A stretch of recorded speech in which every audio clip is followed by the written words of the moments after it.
Welcome back. This is By the Book, and we're your married relationship coaches. I'm Sent. I'm Sil. And today we're talking about Married at First Sight, Season 15, Episode 16, Stacia and Nate. But this is a sidebar. So if you join us every week, you already know what it is.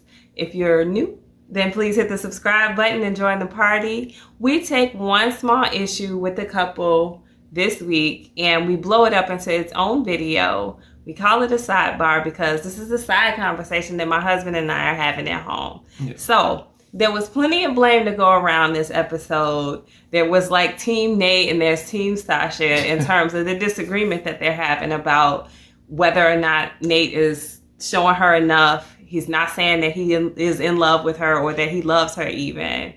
And Stacia is very uncomfortable going into decision day with that being the case.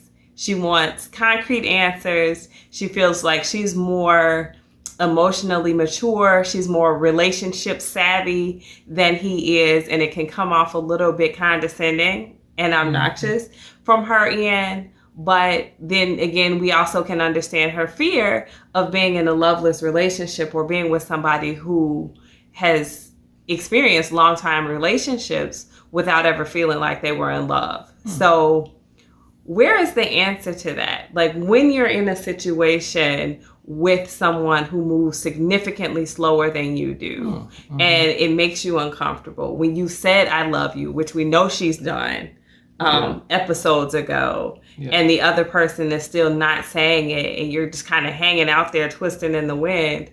What's the answer? Patience. A whole lot of patience. Because you can't make anybody fall in love with you. Yeah. I don't care how controlling you are. And so I know that's part of Stasia's makeup. She likes to control everything, but you can't control someone falling in love with you. That's beyond your power. Yeah. Even God doesn't do that. He gives you a choice unless you make up your own mind, unless you gives you enough time to do so. And guess what? She's going to have to do that with Nate. So I can tell you where some of the discomfort is coming from and some of her frustration, I think, is coming from. Do you remember when they sat down with Pastor Kyle and the question came up, like, have you thought about saying it to Nate? This was a question to Nate. Have you thought about saying I love you or felt like you wanted to say I love you and held yourself back? And his response was yes. So to me and to many of us watching, it's like, okay, so that means you do love her, but you're trying to find the right time. Or do you feel like you're just caught up in the moment and you're questioning whether or not you love? Like, what is that about? But I think that that's one of Stasia's fears. It's like, so you can have all these feelings and do all these actions and you're saying you're not in love with me. That's why I feel like you're going through the motions. So I get that. I don't necessarily agree with her being pushy. And in terms of like how I move or I moved in relationships before I got married, I'm a slow mover. So I'm kind of like Nate in that sense, where I would be the one lagging behind. But watching this play itself out, you know, in this relationship and on TV, I can understand why and how she's frustrated. Yeah. You know, I mean, even with, you can be specific because you dealt with a slow moving person. Like, how is that for you? Well, of course, I told my wife that I loved her, you know, sometime before she told me that she loved me. But I wasn't deterred because everything that she was doing, the time that she was giving me, all of those different type of things, it let me know that her feelings were growing for me, even though she never said the words. And so there wasn't any question in my mind that she would not get there. So the actions alone were enough to give you the confidence.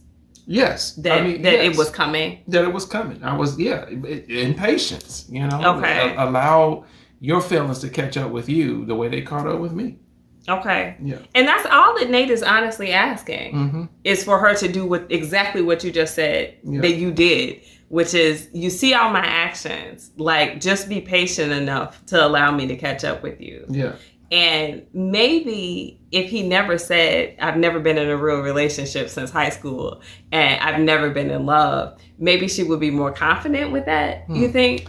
Maybe a tad bit, but not much. I think both of them have some insecurities, and they were letting us know that in the episode that they had insecurities. But the problem is that instead of speaking life or trying to secure that person and let them know that they're not going anywhere, that they're in this thing for all the right reasons, and that is the person sitting across from me, instead of them doing that, instead of them, like I said, speaking life to those insecurities, they began to speak insecurity to the insecurities. Yeah. And so they both had insecurities, and that's what they do. They just kept shooting hurting that each ball. other with it. Yeah. So I think that was the problem. Instead of, like we were just saying, being patient and allowing a person to catch their feelings, actually just talking about it and being on the same page with one another. I think that could have helped them a lot too.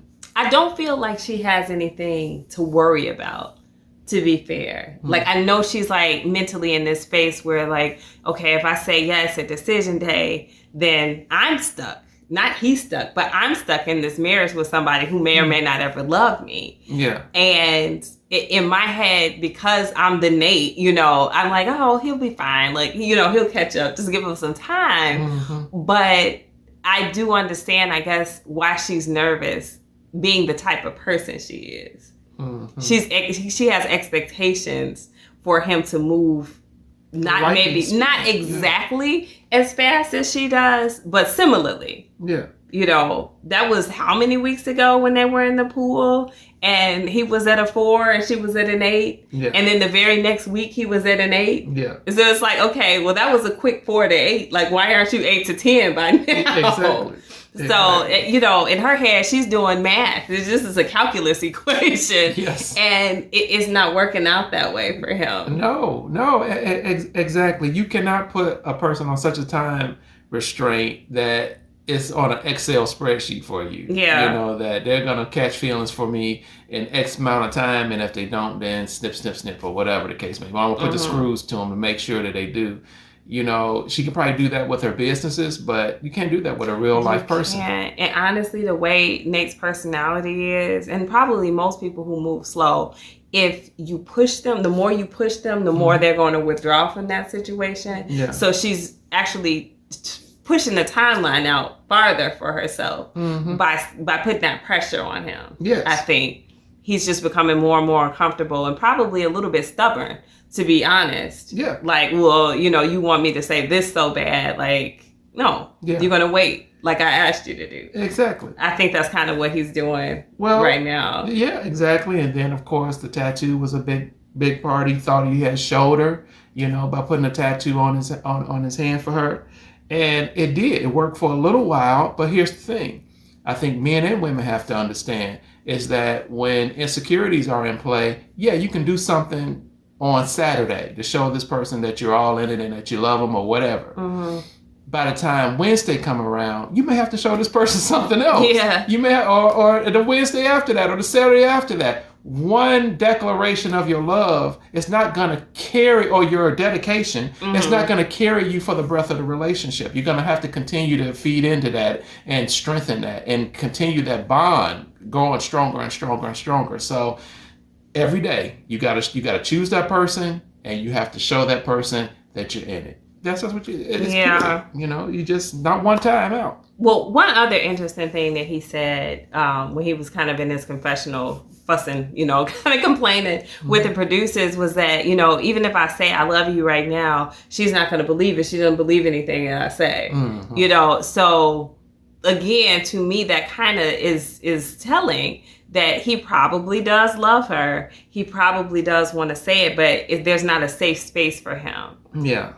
Yeah, it's right now it's not. Yeah. It could have been if he would have handled it just a little bit differently, you know, and that's what I was telling my wife earlier, because I put a little bit more responsibility on the man, because I feel the husband in the relationship garners that much more of the responsibility of the relationship. But I'm old school. Some people don't feel the way I do, but I do. And I do think that when she was voicing her insecurities, even though he had his own insecurities about being stressed out about possibly getting thrown out. Hey, I understand it. I've seen a lot of men get thrown out. I get it.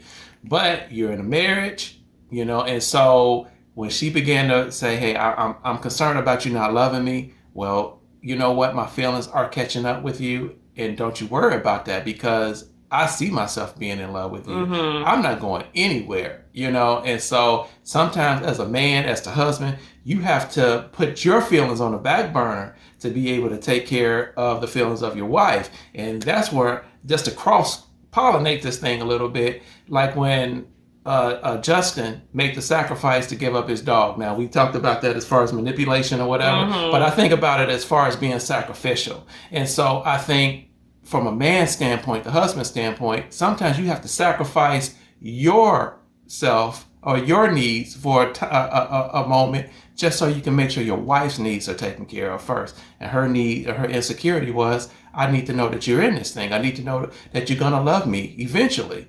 And he couldn't speak to that at the time. Yeah.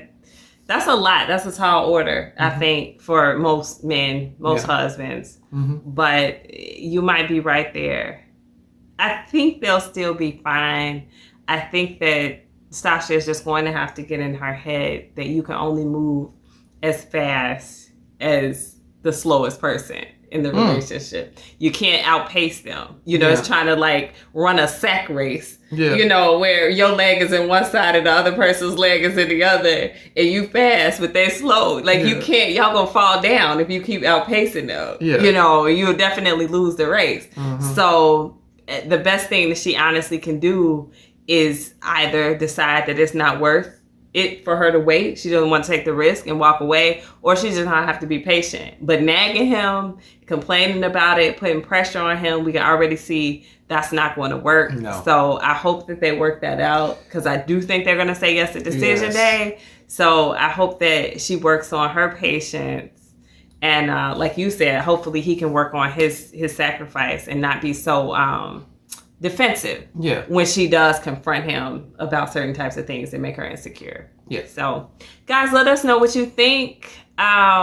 Again, we think they're going to say yes on decision day. I hope they do, because they're a really nice couple. I'm hoping that, I'm really hoping that they'll be able to work that situation out. But if you think there's a way that she can make him move more quickly, let us know what you think that is. I've never seen someone force somebody else into moving more quickly. So we'll see what happens there. But drop those comments below, guys. Like, share, subscribe. We'll talk to you soon. Bye.